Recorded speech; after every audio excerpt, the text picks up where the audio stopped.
Hello, everyone, and welcome to another horrific review. Tonight I'm looking at Mr. Sandman, directed by Matthew L. Schmidt. A young girl tries to survive until sunrise amidst a nightmare brought on by Mr. Sandman. Well, hello, folks, welcome back. Right, first of all, just declare this was recommended to me by HORRORific25 on the Slasher app. It's an indie production, so that's how I sort of came about this. Links are in the description if you want to check it out and all that good stuff. It's a 40-minute, it's a short indie production. Also, folks out there, if you have any suggestions, you want me to check out stuff, more than happy to. Just drop a message to the channel, and if I can squeeze it in, certainly will. Right, so this is pretty much what you'd expect. It's more obviously YouTube friendly, since it's on that platform, and it's more about childhood fears and fairy tales and how those things can come to life. I was a bit surprised at the beginning of it. I thought this was going to be no narration or no dialogue. I thought it was going to be one of those sort of pieces because we start off, we've got a family, mother, daughter, grandmother. They're all sitting, TV's playing, music's going over the background. And I was sort of given that hint that there wasn't going to be any dialogue whatsoever. Then it cuts to the mother saying to Zoe's the main character, and this to the wee girl, make sure you're in bed. You know you have to be in bed for 10:30. Blah blah blah. Your sister's out for the night. You know, make sure you get a good night's sleep and all that kind of stuff. You've got a cold. It's fair enough. We've got this sort of unreal, otherworldly feel to the whole setup. It's almost as if she's in a dream, even at that point, which is a bit tricky because we couldn't discern then between the bits that was actually real and then the supernatural. So they kind of have the whole thing like looking like a dream state. You got the mother rocking in the what do you call it, recliner thing, doing it very sinisterly and stuff, and it's almost as if she's a corpse. The funny thing is, this whole movie or the whole circumstances of the movie could have been avoided if the mother just put her to bed. Just went, right, you bedtime. For some reason, the mother goes to bed telling the daughter to take herself to bed, and no mention of the grandmother, apart from her saying goodnight to her. So she's almost left to her own devices. Like if the mother had just went in, right, it's your bedtime, and put her to bed, and plus if it's like 10:30, does the mother have to get up for work in the morning? With no explanation why the mother is buggering off the bed herself and leaving her daughter and grandmother and not even putting her daughter to bed, that sort of thing. That's the you have to let go of the logic factors, and maybe it would have, considering the rest of the movie hasn't much dialogue in it. There's not very much. I think this might have worked as a silent production. Not much dialogue and maybe a bit of the old school text appearing over the legend of the Sandman, etc. This would have done as an art piece, if that makes sense. But the whole premise is like, okay, right, you take yourself to bed, see a mother, and that's it. No context. We know that there's a sister involved. Didn't really add anything, but this is the bit though that gets me is she's sitting there watching TV, and it's the Man in the Moon. You know the old, God, when was that? 1952 or something like they're using real old the old school the Man in the Moon movie. I need to find that. I need to actually find that and see if I can. Look, I haven't seen that one in years. It's in the same realms as Nosferatu. It's one of them classics everybody knows about. But as time goes on, it's you sort of go, have I watched the whole thing or not? That's the thing I have in my head scratching. Have I watched The Man in the Moon in its entirety, or have only through pop culture seen enough clips as it, and I think I've seen it. But anyway, grandmother decides to tell Zoe, if you don't go to bed and you don't be asleep before the witching hour, the Sandman will come and get you and steal your soul. And yeah, that's a good thing to tell a kid. Yeah, you absolutely scare the bejesus out of a kid and then expect it to go to sleep soundly. Oh god, brilliant. But that's grannies do that sort of thing. Grannies and more grannies than grandfathers. It's a granny thing. Love to tell you creepy stories, don't they? I remember my granny telling me like creepy stories and stuff, and almost tales from back in the day and stuff. There's something about grandmothers love to tell stories. So this kind of fitted in, and then she's creepier than the Sandman himself. Like she's the creepiest character in this. So needless to say, she's like, okay, I've suitably traumatized my granddaughter. I'm gonna toddle off to bed. And off she goes. The Foley effects in this are a bit over the top. They all need dialed down a bit. Maybe if this was a comedy, it would make sense. This one again having trouble getting the beat on it.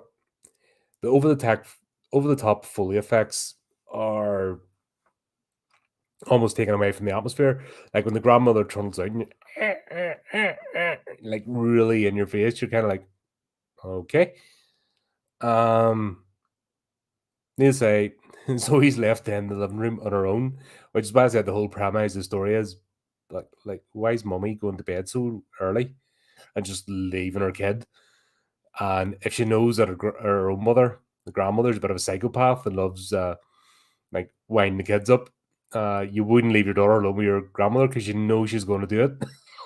Because it's not like it's just come out of the blue. This is the sort of thing uh, grandmothers do, especially if you know they've done it.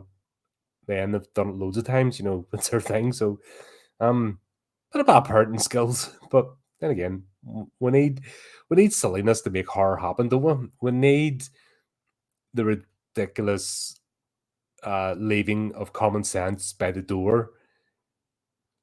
You think in 90% of horror movies, if common sense was switched on in the brains of most of the characters, nothing would happen. So we kind of need that, I suppose. So prefer to go along with it. It's all fun. But it's interesting the way she tells us the tale of the Sandman because the Sandman, it's Slavic in origin, and the tale always was obviously goes around, checks for kids sleeping, but in the Slavic version, the original version, kids get their eyes stolen, not their souls, just their eye, get their eyes plucked out because that's a good message to tell kids you go to sleep or you wake up no eyeballs in the morning. Interesting fact: the grit people have in their eyes, sleepers, that was originally attributed to the Sandman.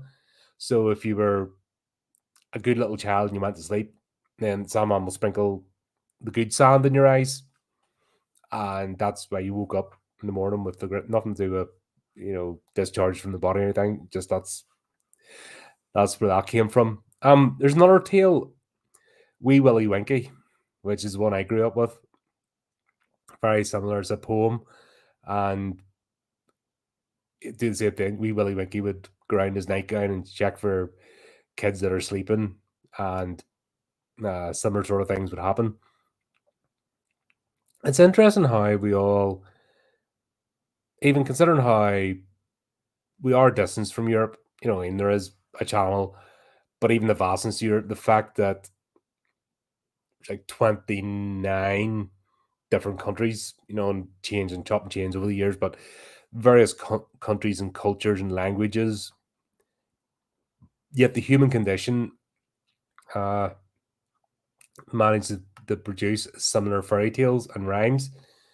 And this is back to the morality in horror. If you think about the morality in horror stream we had, if you think about, anytime we've talked about the purpose of horror stories, why have your kids, terrified to go out at night? Well, it's not safe. Predators always go for the young and the injured. So what you don't want are your children running about at night. You want to be able to go to sleep and get rested for the next day of toil and tribulation. And you don't want your offspring running about in the woods in the middle of the night because even think about back when these stories originated, there was wild boar, there was birds, there was packs of wolves, there was raiding Vikings about you know what I mean. It just wasn't a good idea as a medieval child to be run about in the dark away from the safety of the hut or the shelter. So that's kind of where all these stories come from. They're always a warning. And in this case, basically be in bed, be asleep, so I don't have to worry about you as a parent, so that everyone gets well rested. Plus, uh, probably was known as well, development. You need your sleep. You need that well rested to tackle the next day. And especially kids are growing. So it's funny how a lot of this stuff's inbuilt. I know there's scientific reasons and all now, and it's in journals and all sorts and publications, but there's that innate human, like all animals will have that sort of inbuilt survival and what's good for us. We kind of know that, and some something like simple like going to bed and getting a full night's sleep is good for you. You need it. You might think it's fun or enjoy it, but we need to do it, especially kids as they're developing and growing.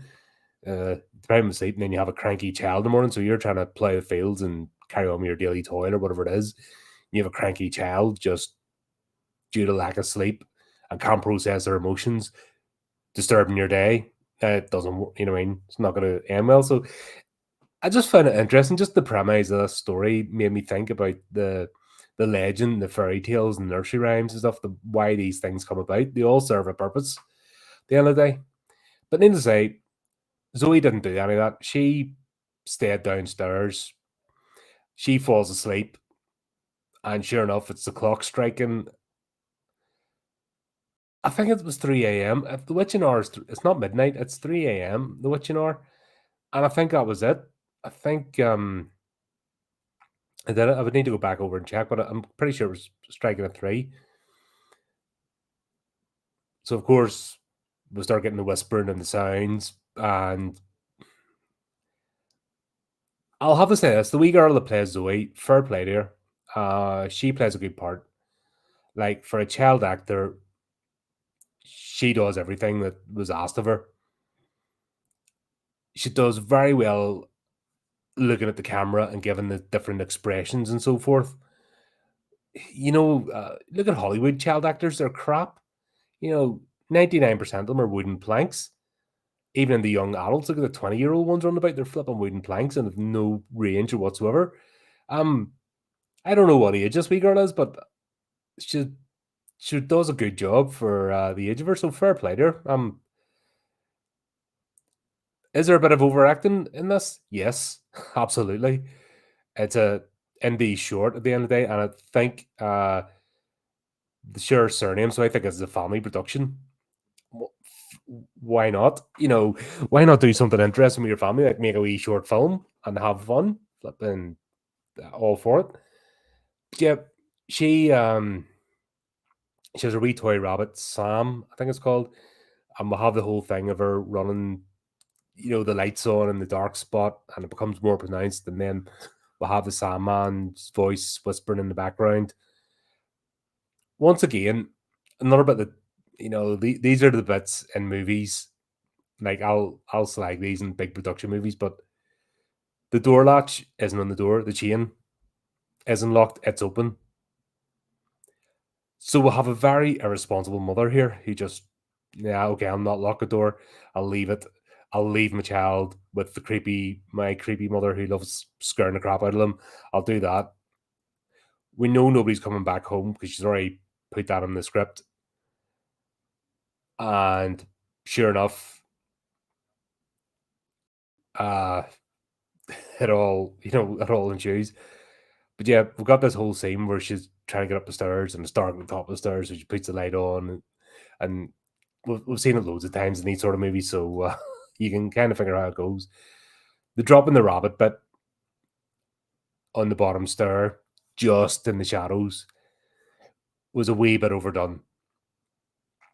We get it; she's afraid to do it, but that was the only bit in this entire thing that pulled me out of it because I'm like, nah, a bit overacted, bit over. The scene just went on too long. Everything else is pretty decent for this. That's the only scene that sort of made me go, right, would you just pick a rabbit up already and get on? It just, just went on that wee bit too long.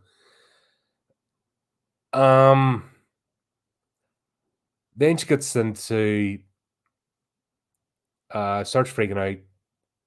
Her mother's up at the top of the stairs. She has to brush her teeth before she goes to bed, so have all that played out. She goes into bed and I don't know. She has this. I don't know whether it's the actual lamp itself or the foley over the top, but she has this nightlight thing. It's like a crystal and it sort of spins. But the sound I was like, "Whirr, ka-dunk, ka-dunk, ka-dunk, whirr, ka-dunk, ka-dunk, ka-dunk." Like that would drive me mental. There's no way I'd be sleeping with that thing chundering away in my ear. I don't like lots of excessive noise or light when I'm sleeping. I'd never used a nightlight. I don't know, even as a kid, never used one. And I like the darkness because just sensory deprivation, all that, and my brain's overactive anyway, so I need it all shut down so I can actually go to sleep. And something like that would just drive me nuts. I am surprised that wasn't heard all the way throughout the house. Now, once again, I don't know if it's the actual thing itself or the sound effects put over the top, but oh my god, that thing was horrendous. But then we've got all this other stuff going on. We've got the music box and that, and we've got like obviously shapes, turning into people and stuff, and all the once again all the childhood fears. However, there are rules to this game. So if the Sandman's effectively trying to wake her up, making sure she is awake by switching on the music box, etc., that's cheating. Naughty Sandman, that is cheating.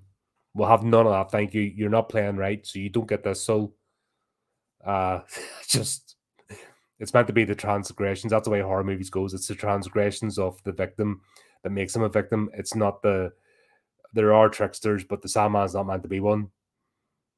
So trying to keep her awake all night so that you can claim your prize is cheating. So cheater, cheater, meh, meh, meh, meh. Sorry, we are doing the nursery rhymes at the end of the day. But yeah, we've got a lot of kind of stuff. And really,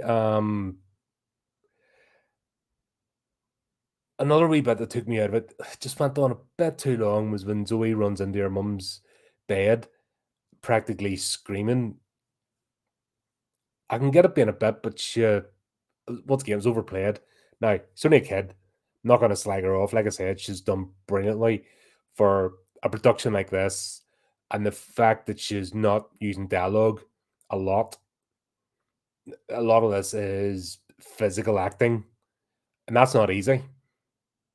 Try it, try and do physicality and pronounce movements and things with your face and stuff, and show emotions without actually speaking or saying anything. It's not an easy thing, and fair play to people that can pull it off. You notice that some of the top actors and actresses are physical. They have a physicality about them, and they pronounce their movements and more what to do with their body language as opposed to speaking. And that's what this short is relying on. A lot of pressure on a kid, to be honest. I know it's an indie production, but flip's sake, this wee girl's carrying this entire story because the adult actors are just bit parts for the most part. The only other person that has, in fact, the grandmother has the most dialogue because she tells a full narrative of a story. Even the mother only has a few lines. Um, yeah, so this wee girl is carrying this entire story, so bravo. That's why I'm not being too harsh on it, because it is great to see when you think of $100 million, $200 million, $400 million productions, stupid amounts of money with A-list celebrities, and they give a shitty, uninterested wooden performance. And then you have something like this where people just with a bloody camera and using the bare minimum of props, and it's all suggestive, as in they're not relying on special effects. though there are some and they're quite cool. But you know what I mean? It's pure storytelling. You cannot do anything but applaud it. Applaud the effort. So yes, I'm doing the nerdy thing because that's what I do. I'm always going to pick holes because yeah, especially certain parts of a story, it's like they don't cost money to fix. And I'm all about that. You know, there's things in a story that makes it flow better. And it's not about money, it's just about setting things up. But yeah, she gets dragged back to bed. Bit over dramatically, but that's fair enough. Then it carries on. But the next bit is doing the shadow and the shapes, and they're hiding under the covers. It's a kid thing, isn't it? You think the covers are going to save you. Like if something's in your room stalking you, it already knows you're there. But a kid thinks hiding under the covers will save it. Of course, do the foot out from under the covers, getting dragged back in, you know, because that's you could be fully covered, but if your foot's sticking out, that's it. You're caught by the demon. That's a story as old as time. So that was played with as well. But then we'll have the mother taking on the role of a zombie, appearing in it, and the scenes with her under the covers and the gap, and the mother appearing and disappearing, and her makeup, the makeup the mother wears as a zombie, brilliant. Uh, like I've seen worse on big budget films, and just playing that out, you know. And then she wakes up, she's back. So we're getting that hint of she's getting into a dream state and she's getting the real life state, and that's my thing about it being in the beginning. We needed a clear definition of what was the real world and what was Zoe's dream. We needed that kind of shift. That should it be lighting or something or mist or whatever? We just need that transition. Also, it probably doesn't help that I started yesterday. I'm going through all the Nightmare on Elm Street movies because we've got our Freddy Krueger and film review. So I'm going through them, super nerdtastic, you know. And there's one thing that was clear was you had a different lighting when you went into a dream sequence, even though there weren't loads of, you know, but you knew you were in the dream sequence as opposed to the real world. So I'm viewing this in a similar light. That probably hasn't helped the review, the fact that I've started doing that. But I think we just needed something that lets us know that she's either dreaming or not. Yes, we can have the unreliable narrator, we can have the twisted reality, but it's a short. We just needed that flick of a switch to let us know. But yeah, the scenes with her mother is a zombie, brilliant.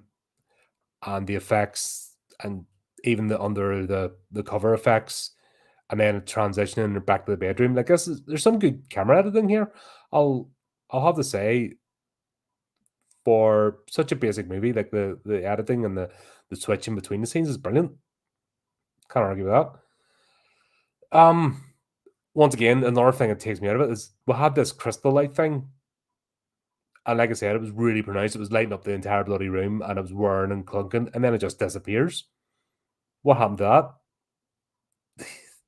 You know, it kind of disappears after the zombie scene. You're like, oh, okay, we don't have that anymore.